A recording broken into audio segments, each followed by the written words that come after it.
This is Karen with NewClevelandRadio.net, and it's time for Your Purpose, Your Power, a Journey to Authenticity. Welcome to this collaborative podcast series brought to you by NewClevelandRadio.net and Cleveland 13 News. I'm your host, Karen Hale, and I'm honored to share space with extraordinary individuals from Cleveland and beyond. And today's guest is from Los Angeles. You've discovered their purpose, their power to live it out fully while lifting others along the way. Over the past 13 years, podcasting has been more than a career. It's been a path to reclaiming my own authenticity. Before that first recording, I spent years chasing an image of who I thought I should be. But the moment I introduced my very first guest, something shifted. I found my voice and, more importantly, my purpose. This series is about meaningful conversations, mutual growth, and the beauty of learning from each other. I'm so glad you're here, so let's meet my guest. Her name is Sima, and I'm going to let her pronounce her own name because her last name, because I'm not good at names to begin with. But what I want to share with you is I met her through podmatch.com.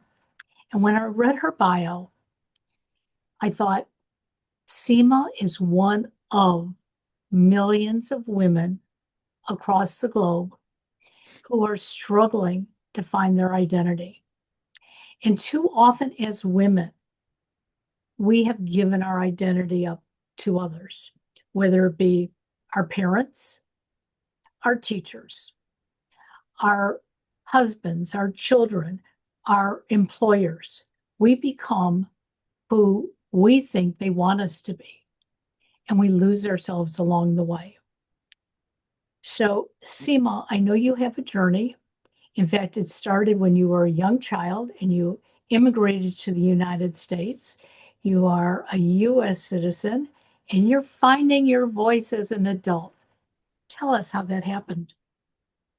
First of all, thank you so much, Karen, for inviting me to the show. And it's always a pleasure and an honor to be in your in a podcast and to speak to your listeners about my story and about my journey. So I was a 9-year-old girl, immigrated to the United States, and I was the third child of an immigrant family. At that time, when we came to the United States, it was just more of a survival. We were trying to survive. My parents didn't know how to speak English. We had to start from scratch. And so it was a lot of adjusting that we had to do as a family. But I remember it wasn't even the first summer that we had arrived that, somehow I was not pushed, maybe I was pushed, I was guided into going to a piano teacher who was our neighbor at that time. And she, came and said, well, it's wonderful. Sima should start learning how to play the piano. And so I was 9 years old and I started taking classes from her. And I think, Karen, it started from there, where the teacher was extremely abusive to me, where I had no other choice. And so it was very, very difficult, training. Classical piano has a lot of, tedious work, tedious, concentration. You have to concentrate, you have to work. So it was very, very difficult. And since we had just came from we had just immigrated, I thought, that this is the way it's supposed to be. I don't have another choice. So it took about 7 years. And I remember even at that time when I was a young girl, I was even afraid to tell my mother that this teacher is being so ruthless to me, Mm. is being so ruthless. We had classes, my classes would start for about 3 hours twice a week. Oh, that's way, way too much for a 9-year-old girl to Sure. withstand. All that 3 hours, I mean, she was pushing and yelling and, for every little thing that, I had to do. But somehow I did pull through it. But that's when it started for me to suppress my voice at a young age. Interesting. I really thought, I just didn't, I just couldn't talk. I couldn't express myself. I couldn't stand up for myself. So here you are in a new country to begin with, um, and you're not really sure at 9 years old what to expect in this new country. And you go to do something that is supposed to be joyful, and that's what music is about. And now you're basically being abused. Yeah, yeah. So, how long did you take these lessons? I took these lessons for 7 years, from the age of 9 until I think 17, 16, 17, when I graduated high school. So not only I was really, really under a lot of stress with this piano teacher, well, obviously, I was learning to play the classical piano, and my mom at that time, she probably thought, well, her daughter's playing the classical piano, but I was so petrified and so scared, to even tell my mother that this teacher is doing X, Y, and Z. She was verbally abusive, or, just made long hours. Yeah, But you know what happened, Karen? At that young age, when a girl goes through that kind of many years, she thinks where her life is supposed to be like this. exactly. Exactly. I don't know any better. I have to listen to others. I don't have a voice. I have to listen to others. And I have to be submissive to others. I have to be submissive to the powerful, to the dominating. And now you have two older siblings. Yeah. You weren't I even have able to talk to them. no, the older siblings, they're very, very different from me. My sister even came to piano, but even at that time, one class she came and she said, it's not for me. She had the voice. She told my mother no. And my brother, well, he was busy doing his own thing, but I was the maybe the black sheep of the family. I was the submissive, the pleaser, people pleaser, doing the right thing.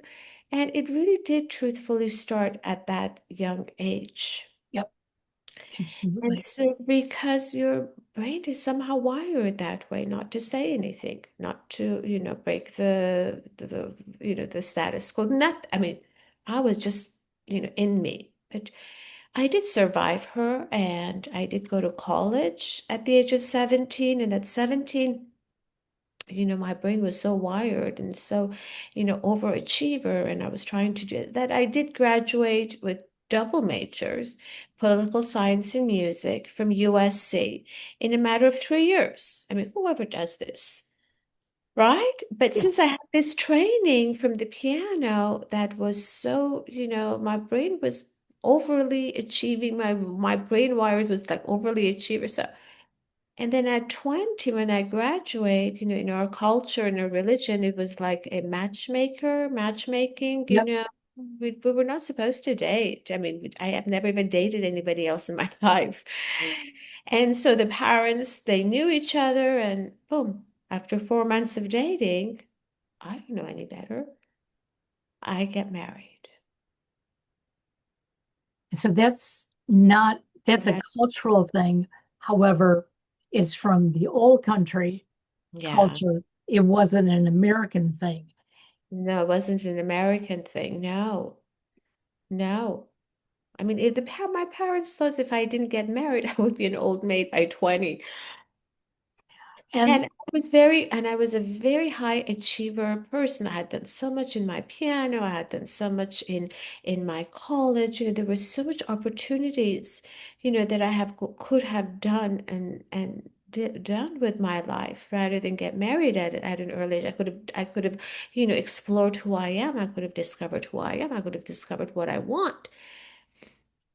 But life, there's no regret about anything, but this is just my story. sure, Um, but life, those were the things that I was faced with, and those were you know, my cards. Those were my cards. Go to the piano teacher, marry and marry. And what was interesting was that my husband was also very young, 28. I was 20, 21 at that time. And his father had just passed away. And he said, well, Sima, why don't we come and live with my mother and brother for about a year and a half? And I said, I was very, again, submissive, not to have too much voice. And I said, okay. Well, Karen, that 1.5 year turned out to be 10 years Oh my. living with my in-laws. And so what I'm hearing is you didn't have a voice younger on, but in the back of your mind, you always knew there's got to be something else out there.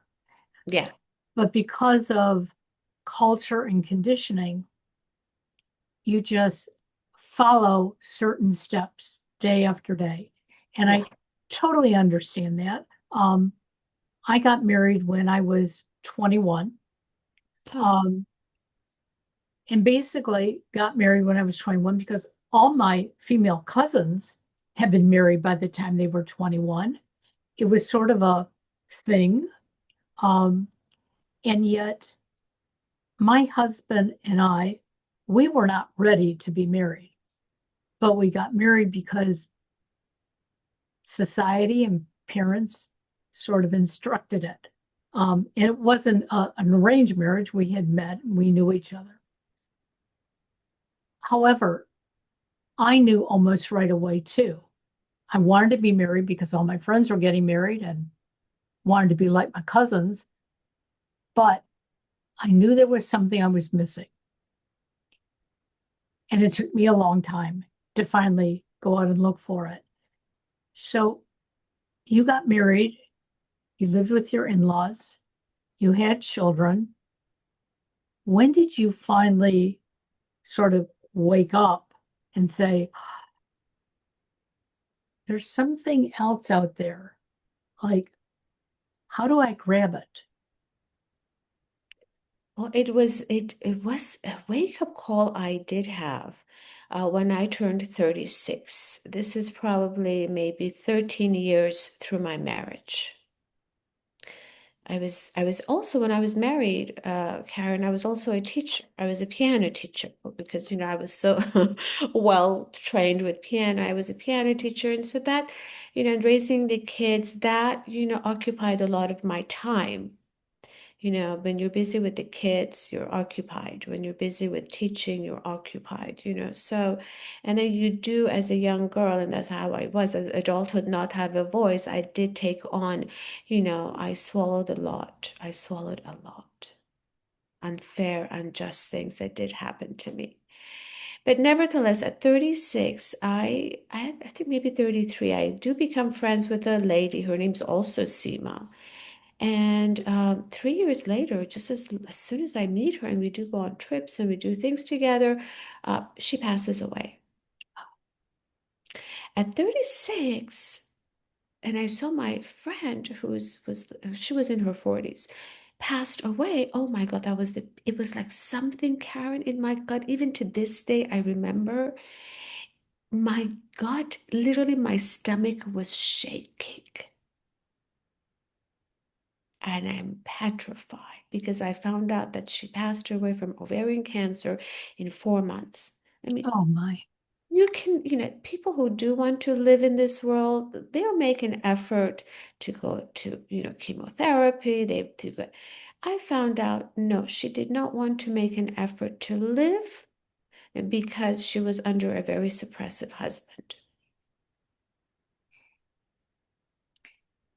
So, Listen, Karen, only ladies and only women can understand this kind of, dialogue that I'm having. Everybody, absolutely. And it's also interesting that sometimes as women, and I'm not saying your friend particularly, but sometimes in women, because of our upbringing, we allow the men in our life to suppress us. And I can now look back at my first marriage and realize if I had my voice back then, that marriage, I don't know if it would have worked or not, but I wouldn't have been suppressed the way I was. I wouldn't have heard all that negativity. I could have turned it around because I would have had confidence, but I didn't have it back then. It took me time to mature, to actually end up in a good relationship where my husband, now of 41 years, if I dare say anything negative about myself, he'll look at me and go, "Who are you talking about?" Because that's not you. So it can take a while, but there's no reason why we can't eventually find our voices. And you have. Yes. So, what you've said is just perfect, perfect as to what we're talking about. The fact, up until, 13 years of marriage, didn't have a voice. And as I said, that kind of was brought on from my childhood, experience with the piano teacher. I thought I don't have a voice, and so with my marriage, the same thing continued. I didn't have a voice. I was very, very scared, but to just have two young children, and you don't want to, you want to make sure that you keep the peace in the family. Exactly. You don't Exactly. want to stand, you don't want to stay your grounds, or you don't want to hold on 1 second, let me fix this. Oh, okay. So when you're much better. Now, when you have young children, for a woman, you want to make sure that that you don't try to, break anything, or you don't want to, Yeah, uh, exactly. ruin anything, and, destroy anything. So, uh, I did took a lot. But what happened was that at 36, when this friend of mine passed away, I something inside of me just shook up. Oh my, I was petrified that that was going to happen to me. Literally. It took me a long time to be able to say that, but Karen, I literally thought at 36, if I don't do anything, I'm going to die. Not only my husband was very suppressive, my mother was very suppressive, and I did not have a voice to stand up. I didn't have boundaries to stand up. So what was the key that made you, besides her death, to say, okay, if I take this step, I'm on the way to find my voice? Well, I had no other choice. I either had to go work on myself or get a divorce, Yeah. or die. Well, and I decided I was going to work on right, myself. So exactly. I decided I was going to strengthen myself to be able to stand in this marriage. I was able to, strengthen myself to be able to withstand the marriage. So I did go to therapy at the age of 36. It was spiritual therapist that I did go to. And then so when you go to therapy, it's not an easy thing. Everything is like up in the, everything that you've held, it's like out on the open, and then you Right. have to deal with it. It's a lot of breaking down, and going back and breaking down, a lot of emotions, a lot of trauma that was built up, a lot. So after about 2.5 years of therapies, my therapist said, "Well, if you want to live and you don't want to get a divorce, uh, well, you need to start doing yoga." And thank God, Karen, that this yoga that I started, maybe I was maybe in my 40s, or late 30s. This yoga is called Bikram yoga. I don't know why. I think God gave me this understanding about this yoga, where I would go to the heat. Now, this is a heated yoga. It is 26 positions, and it really triggers every cell, every your tissues, your cells, your bones in a systematic way, or a mathematical way, or wherever they are triggered. Your inside are triggered. So all of those trauma and the emotions, somehow they're getting released through the yoga, and Thank you. opening up your channels, opening up your chakras, your channels. So first of all, it's not an easy thing to do to go into that yoga room.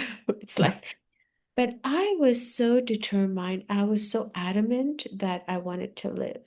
Something, a force in back of me was, and so the yoga was incredible. I had a teacher that, would teach me, and then afterwards I went to the studio, and it was, now another thing is when you go on to these journeys of self-discovery, well, it's like the band-aid is open. So you Right? are bruised, okay?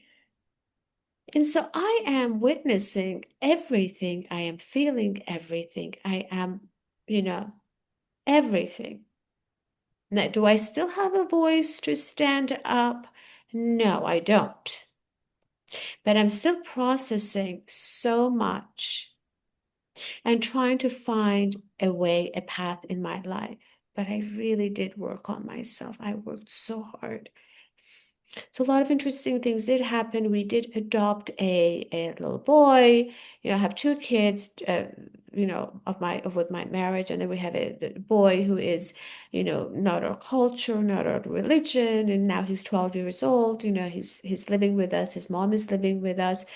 I did go and become a board of directors of four charities. I did a lot of community work, and I would travel and do, either to gather information about hospitals. I would for events, any events that they had to do, or there was a uh, organization that I was involved with was Beyond Vision. It was for children who were blind and who couldn't see, and so I really worked on, being involved in that, raising money, raising funds, even performing sometimes, to kind of raise funds for the organization.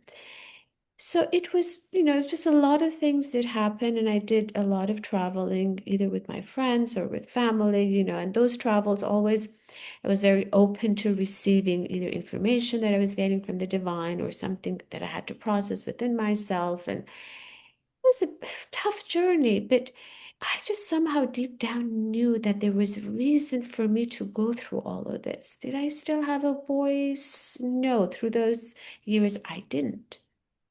But I knew that this journey of mine, I call it the darkest days of my soul. It was of maybe 15, 16 years, and nobody knew what I was going through because, I had a persona of looking pretty and dressing well and going to the public. And so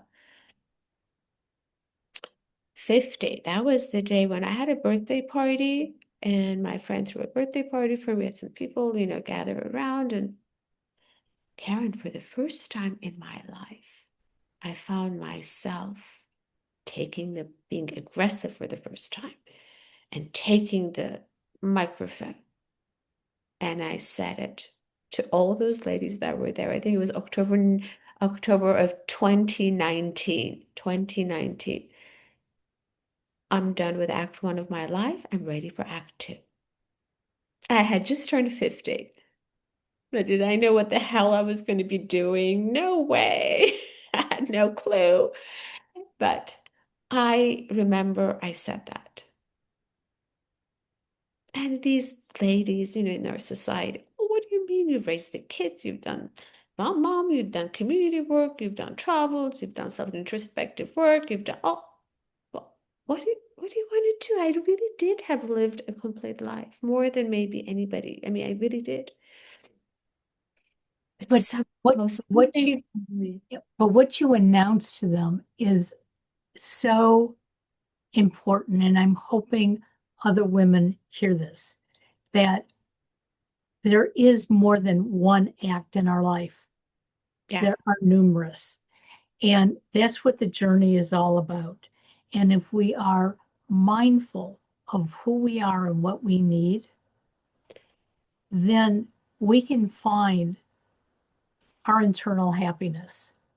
yeah, I share with my clients that it took me to almost 60 years old to say, as much as I like helping other people, much as I like being the giver, I'm unhappy because all I'm doing is giving, giving, giving.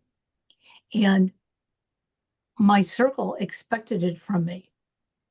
So I never even got the small little thank you. or, hey, can I do this for you? Yeah. Because, and so it was right before my 60th birthday that my son said to me one day, Mom, you're really depressed. And I said, No, I'm not. And I wanted to fight him on it. And as I said, No, I'm not, I broke down crying and said, Yes, I am. Yeah. And I said, I still want to be a giver, but it needs to be on my terms now. And that's when I found my voice. It was like, I'll do for others, but I need to now choose, not just do because it's expected. And I learned that when I was a little girl. I have two older brothers. My mother always used to say to me, if you do nice things for your brothers, they will love you when you get older. So that stuck in me. I have to do nice things for people, for them to love me, for me to move on. So for you ladies who are listening to this, you can make changes at any time in your life, but you have to want to make the changes. And Sima, you obviously wanted to. That's why you picked up the microphone and made that announcement. It's the key. You have to want to change your life. And not only you have to want to change your life, but it takes work. It takes work.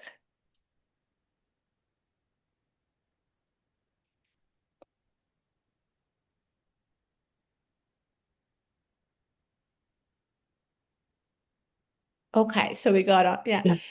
So it takes work. Not only one thing is you want to change your life and you are capable of changing your life, but it takes a lot of work. It takes a lot of believing in yourself. It takes a lot of trusting yourself.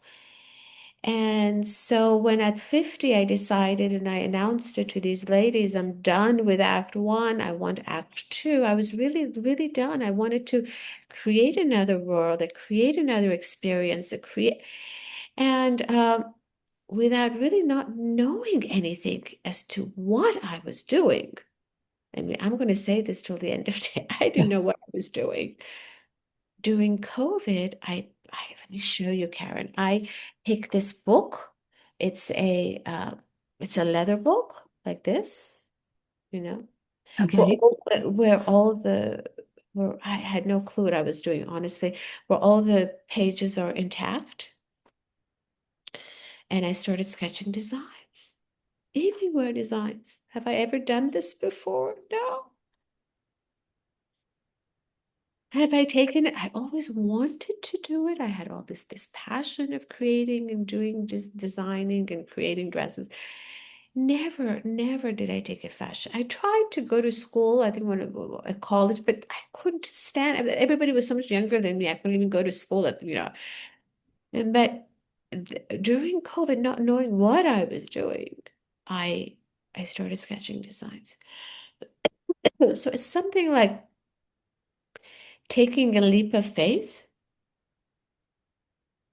Sometimes you don't know what it is. And it's funny because even up until today, with what I have done with Sima Collezione and what certain things are unraveling, I am, Karen, literally working with faith and trust and patience.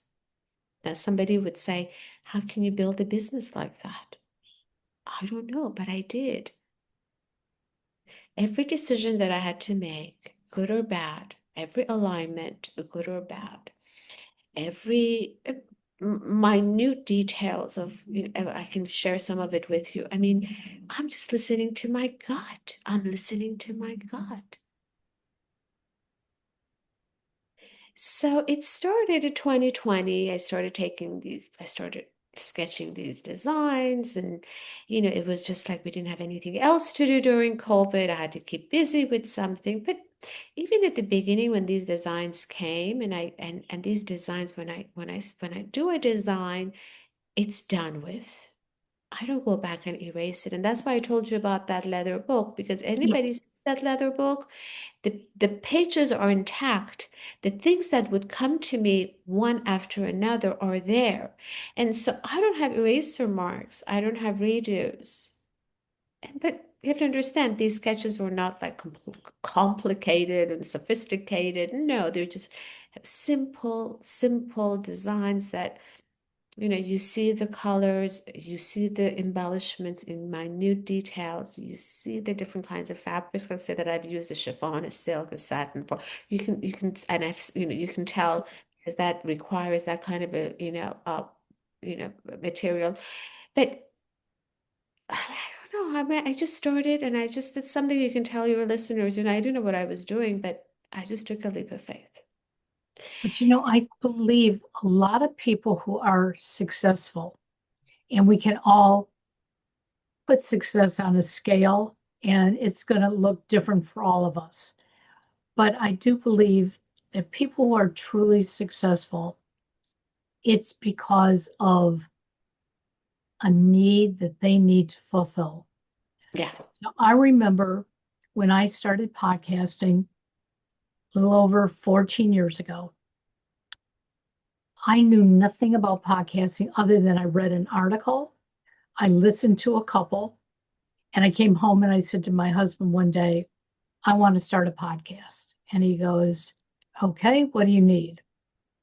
And we went out and bought all this equipment, which I really didn't need then. And I definitely don't need now. But that was my image, how I could do this. And when I was asked, why is anybody going to listen to your podcast? My comment is because I'm going to be talking with people about real life. And it's going to reflect. And other people are going to say, wow, Sima one day just picked up a pencil and a book and she started sketching. Oh, and from that sketch did another and another and another. And now she has a business. And is it as big as Dior? No, not today. Will it be? It could be. But the comment is, it's what we make of it. And if it's something that we truly want. So the other day I was on at a online seminar, and uh, somebody was goading me about my podcasting. And they said, so how many listeners do you have? What is your return rate? And they're going through, I said, you know what? I don't even look. I do not look. I'm doing it for me. And I'm helping other people. I said, so am I successful? Yes, I am. And that's where it all begins. And you're successful because you found your voice and you found your passion. What more Absolutely. can somebody want out of life? I mean, I think God, angels, every every minute of the day. I'm just in so much gratitude. First of all, finding my passion, finding my voice, because this is going to be my voice. The, my story, Karen, and the dresses are a testament of my voice. So my voice and what I have overcome and how this brand and these dresses will help heal humanity. That is huge, what I'm telling you. Because what I overcame to come into this, I call it come into this from the darkness to come into light, to follow my passion, to follow my dream, to follow my purpose. This will take the brand into that direction and helping women to come into light, to come into beauty, to come into their own essence, their own inner light, their own inner beauty, and tap in who they are. So I come on the woman who's standing, for the brand. I'm the one who will be taking the brand forward, but it is to serve humanity overall. I love that. And I say I how do your children relate to Sima, who now has a voice, who is growing and maybe not the same person they remember as children. Yeah, I'm going to be really truthfully honest with you on that. No, they're not very supportive. And that's difficult. And that's difficult. I don't, not, no. It's very difficult when I tell you, Karen, I really did this on my own. Nobody wants you to succeed in life. Nobody wants to see, let's say, their mom, their friend, their daughter, to do something that they never got to do, that they wanted to do, that they honestly, deep down, nobody's happy for that. Did it pain me? Did I go through a lot of pain? Absolutely. Did I try to explain myself? Of course. Did I try to but then now, even some, people in my charity work, when I came back from my fashion shows, they were saying, oh, well, all she's doing this because she needs money, or she's doing this because now she's getting a divorce from her husband, And I'm going, what are these people talking about? They have all these things to say behind my back. They don't have one thing to say, well, she followed her passion, her mission, her purpose. We should be proud of her. Absolutely. Absolutely. Right? Because this is what it was all about, and this is all that it's going to be. This lady's following her mission, her passion, and her purpose. 5 years, Karen, I took this on my own, taking the suitcases to the shows all by myself. I don't have a big team. It's only me, but I got there. 6 months after I just initial sketches, I get into New York Fashion Week, which is huge. I don't even have a dress made. That's September of 2021. It's huge. Absolutely. And then after that, 2020, 2021, I get an invitation for Milan Fashion Week. I get an invitation for Paris Fashion Week. I go by myself. And then I'm in the, showroom and trying to fit the models. Obviously, I do hire a seamstress to help with, kind of adjusting the dresses, but I'm the one dressing the models. I'm the one choosing the dresses on the models. I'm the one, everything. The shows are pretty important. I am impressed, and I'm hoping that our listeners are feeling the same way. And we all can do what Sima has done.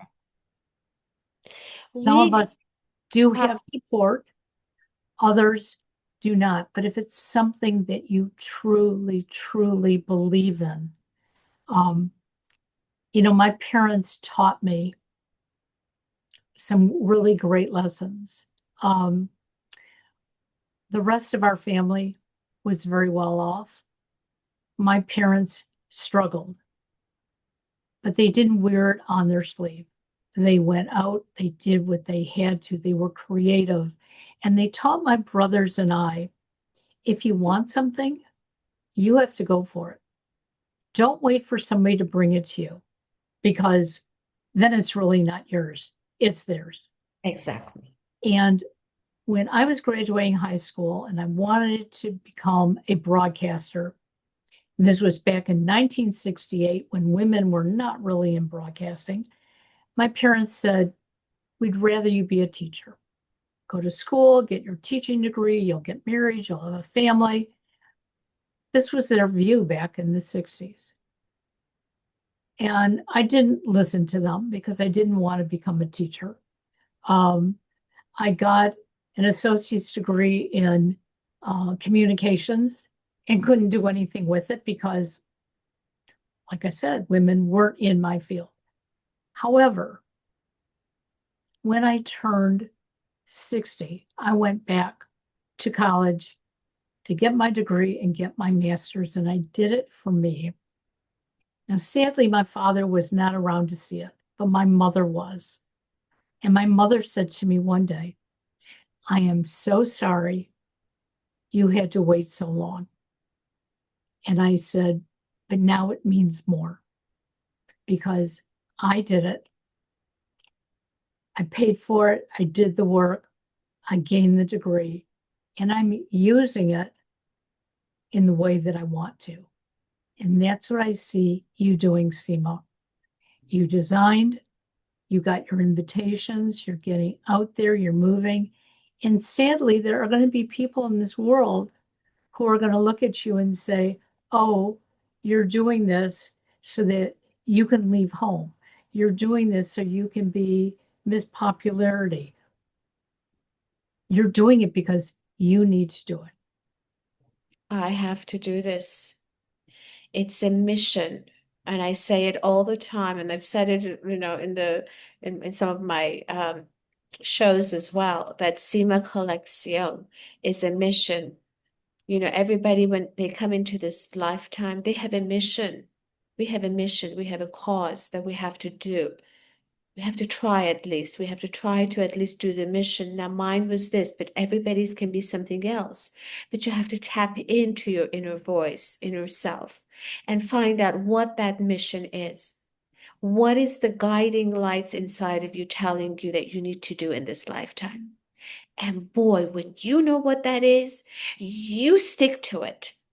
You Absolutely. stick to it. Do not listen to anybody because we talked about this, Karen. People just want to bring you down and keep quiet. One of the mistakes that I made in the beginning, I was so excited about this project. I wanted to share with people. And I realized not everybody, first of all, that came to me. They don't know. So they can't be supportive. They can't root for you. They Right. don't know, you know? But even that, I even thought, you know what? Well, they're the closest people to me. Whatever I do, they need to just, give me a positive feedback or whatever. But honestly, I did not. And I'm very truthful about it. No one really supported me. I was just doing this on my own, 100% on my own. And, it strengthened me. Another thing is that you said at the end, when we do this on our own without any help, I got here on my own. And I'm Absolutely. and and I own it. I own it. And I would not have changed and evolved the way I have right now if I did not do it on my own. I navigated everything on my own. So, how can my listeners follow you and see how this is going to grow? Sure. Right now, you guys can follow me on my Instagram at Sima Collezione. For now, that is the best. I'm Okay. still trying to work my way through with certain things that have happened in Italy.